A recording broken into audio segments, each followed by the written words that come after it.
அவங்க காவி உடை போடுவாங்க, இவங்க கருப்பு உடை போடுவாங்க. நாங்க ரெண்டையும் கிழிச்சு தூர போடுவோம். அது ரொம்ப நாள் இல்லைல்ல, அதிகாரத்தில் இருக்கிறனால அவங்கவுங்க சேட்டைக்கு செஞ்சுட்டு இருக்கிறீங்க. எங்க வள்ளுவனுக்கும் உங்களுக்கு என்ன சம்பந்தம் இருக்கு? திராவிடனுக்கும் இவங்களுக்கு என்ன இருக்கு? இந்தியனுக்கு வள்ளுவருக்கு என்ன சம்பந்தம் இருக்கு சொல்லு. எங்க தாத்தா காலத்துல, எங்க பாட்டன் காலத்துல இந்தியா இருந்ததா? இந்துன்னு ஒரு மதம் இருந்ததா? இதெல்லாம் சேட்டை. ஒரு புரியல.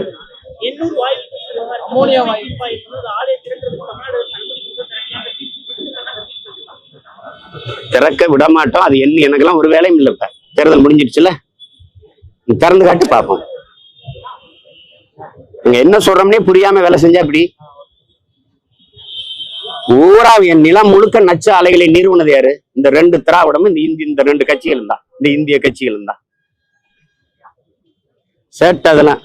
விமான நிலையம் கட்டுவேன், 8 வழிச்சாலை போடுவேன், அதை பண்ணுவேன், இதை பண்ணுவேன். வள்ளலாருக்கு நான் ஆய்வு மையம் கட்டுவேன். பிரதமர் மோடி தன்னை மனித பிறவியே இல்ல, நான் கடவுளால் அனுப்பப்பட்ட 10 வருஷம் எப்படிப்பட்ட ஒரு ஆட்சியங்களை வாழ்ந்திருக்கோங்கிறத நினைச்சு பெருமைப்படுங்க. ராமர் ராமர்னு சொல்லி பார்த்தாரு எடுபடல, நானே ராமர்ன்ட்டார். அவர் கோயில் கட்டல, அவருக்கு வீடு கட்டிக்காரு. அதாவது பரமாத்மா ஆட்சி எப்படி இருந்திருக்கு பாத்தீங்கல்ல, சொல்றாரு நானே பரமாத்மாங்கிறாரு. பரமாத்மா ஆட்சி 10 ஆண்டு எப்படி இருந்திருக்குன்னு பாருங்க. ஐயோ, இப்படிப்பட்ட ஒரு பாவிய பரமாத்மா அனுப்பிச்சு வச்சிருக்காரு பாருங்க. கால கொடுமைதான். வேற ஏதாவது கேளுங்க. அதுதான், நீங்க சரியான ஆண்மகனா வீரமகனா இருந்தா ஏப்ரல் 19 முன்னாடி பேசியிருந்திருக்கணும் இந்த பேச்சையெல்லாம். ஒரிசால எங்கால கார்த்திகை பாண்டியன் போய் சீஃப் மினிஸ்டர் ஆக போறான்னு அங்க போய் பேசுறீங்க. இப்ப தெரியுதா தமிழ் தேசியம் பேசுறது எங்களுக்கு, எங்க அரசியல் எவ்வளவு சரியா இருக்குன்னு புரியுதா? இப்ப நீங்க அமித்ஷா எல்லாரும் பேசுறீங்க. பீகாரியா பகாரியான்னு நிதிஷ்குமார் கேட்கும்போது நீங்க எதுவும் பேசல. பஞ்சாப்ல போய் பஞ்சாப் தானே ஆளணும், எதுக்கு அரவிந்த் கெஜ்ரிவாலை உள்ள விடுறீங்கன்னு பிரதமர் மோடி பேசும்போது யாரு நீங்க பேசல. ஆனா நான் தமிழர் நாட்டை தமிழரே ஆளணும் போது பாசிசம், சாவனிசம், செப்பரேட்டிசம் இதெல்லாம் என்னென்ன கேவலப்படுத்திக்கிட்டு இருந்தீங்க. இனவெறி, சிறங்கு, சொறி எல்லாம் பேசிட்டு இருந்தீங்க. நாட்டின் மிகப்பெரிய தலைவர்கள், உள்துறை அமைச்சர் பேசிட்டு இருக்கிறாருங்க. எங்க ஆளு அப்ப அவன் இந்தியன் இல்ல, நாங்க இந்தியன் இல்ல, ஒத்துக்கிறீங்கல்ல? இங்க யாரும் இந்தியன் இல்ல. இப்போ ஒரு குஜராத்தி இந்தியாவாலாம் நாங்க எங்க ஆளக்கூடாது. எங்க மாநிலத்தை 60 வருஷமா எவன் வேணா ஆண்டுகிட்டு இருப்ப, நான் வேடிக்கை பார்த்துருக்கணும். ஆளலை, இன்னும் ஆளல. அவர் இன்னும் முதலமைச்சரா ஆளல, ஆள போறாருங்கிற ஒரு நிலைமை இருக்கிறதுக்கே இவ்வளவு பேசுறிய நீ. அப்ப 60 வருஷமா எங்களை ஆண்டுகிட்டு இருக்கிறாங்க. நாங்க இந்த மண்ணின் பிள்ளைகள் ஆள துடிக்கிறோம். அதுவே ஆகாது. ஐயோ, பாசிசம், சாவனிசம், இன வெறி, வெறுப்பு அரசியல், இதெல்லாம் பேசினே வேற. இப்ப இதுக்கு பதில் சொல்லணும்ல. என் மண் என் மக்கள்னு நடந்தார்ல அண்ணாமலை அவர்கள், அருமை அன்பிய தம்பி. இந்த அமித்ஷா பேச்சுக்கு என்ன சொல்றாரு? என்ன சொல்றாரு? ஒரு தமிழரா உங்க நிலைப்பாடு என்ன? உங்களுக்கு என்ன நிலைப்பாடு? காவிரி நோடி இல்ல, தமிழ்நாடு நோடி இல்ல, இல்ல இடத்து பிரவுடு கன்னடியான்னு பேசிட்டு போவீங்க நீங்க. ஒரிசால இன்னும் முதலமைச்சர் ஆகல, எங்கால ஆகிறான்னு ஒரு நிலைமை இருக்கு. அதுக்கு இவ்வளவு கொந்தளிக்கிறீங்கல்ல. இதை நல்ல ஆண் மக்களா, நீங்க வீர மக்களாக இருந்தா, பெரும் தலைவர், நேர்மையான தலைவராக இருந்தா ஏப்ரல் 19 முன்னாடி பேசியிருந்திருக்கணும்.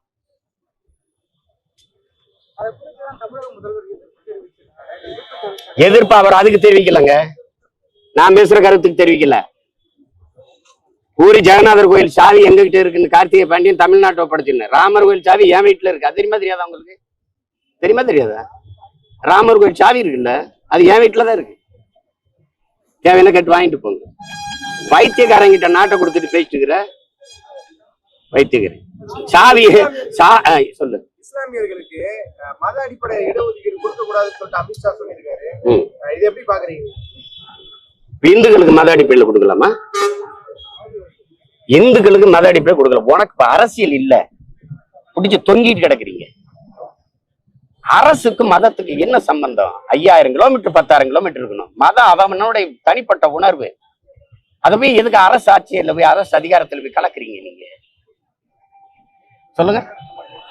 இஸ்லாத்தை வெறுப்பதை எதிர்ப்பதை தவிர இவர்களுக்கு ஏதாவது ஒரு அரசியல் நிலைப்பாடு கோட்பாடு இருக்கா? நீ எதுக்கு 24 லட்சம் டன் ஆண்டு ஒன்றுக்கு பீஃப் எக்ஸ்போர்ட் பண்றீல? Beef export hey, Hindustan is number 1 ஹேன்னு பேச தெரியுதுல.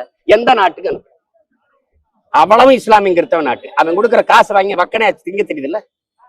அப்புறம் ஊரானுக்கு ஊட்டி விட உள்ள வந்து சாப்பிட்டா கொண்டு வருவியா? இது ஒரு தர்மமா கர்மமா? என்னது இது? மாட்டுக்கறி ஏற்றுமதி செய்தா இல்லையா தம்பி? அத பெருமையா பிரதமரே பேசுறாரா இல்லையா? எந்த நாட்டுக்கு ஏற்றுமதி செய்யறார்? அந்த நாடுகள், அரபு நாடுகள்லாம் போய் அங்க நிக்கும் போது இந்த இஸ்லாத்தை வெறுப்ப அங்க பேச வேண்டியதானே? அரபு நாடுகளை போய் இந்து கோயிலை திறந்து வச்சுட்டு பெருமையா பேசுறீங்கல்ல, அங்க உன் கோயிலை திறக்க அனுமதிக்கிறானே.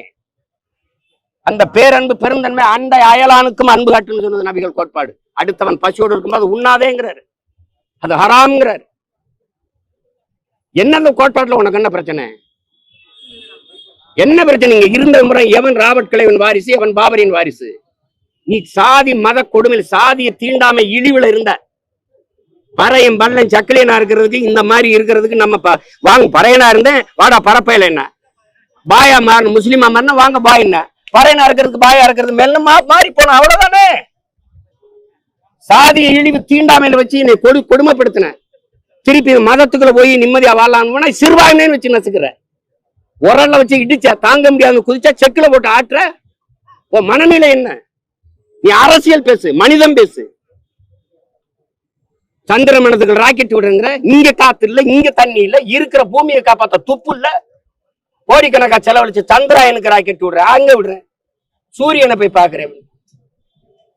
15 லட்சம் கோடி கிலோமீட்டர் பூமிக்கு சூரியனுக்கு. இங்க இருந்து போய் அது கிட்ட போய் என்ன பார்க்க போறேன்? சூரியனா திமுக சின்ன ஒண்ணு பக்கத்துல சூரியன், அதை வேணா பார்த்து போ. என்ன தேவை? ஒரு காமெடி பண்ணிட்டு அலையிரு. இதுல இருந்து தெரியுதா இல்லையா? அவங்க பூரா மனநோயாளிகள்.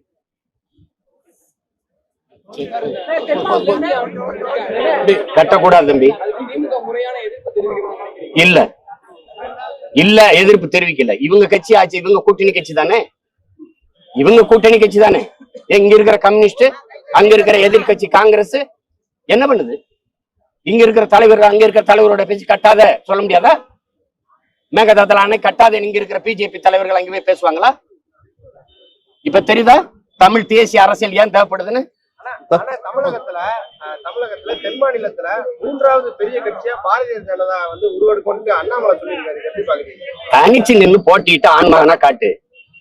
நீ இப்ப தேர்தல் ஜூன் 4க்கு பிறகு இண்டிவிஜுவலா உங்களுடைய தனித்துவ தனியா நீங்க பெற்ற வாக்கு எவ்வளவு என்னை தாண்டி இருந்துச்சுன்னா நான் கட்சி கழிச்சிட்டு போய் யார் 3வது யார் பெரிய கட்சின்னு தெரிஞ்சிடும்ல. தனிச்சு கூட்டணியா நீட்டு கூட்டிக்கிட்டு கூடாது. ஒண்டி கொண்டு நீ சிங்கமா நிக்கணும். தனிச்சு சண்டை போடணும். அவன் தான் ஆண் மகன், அவன் தான் வீரன்.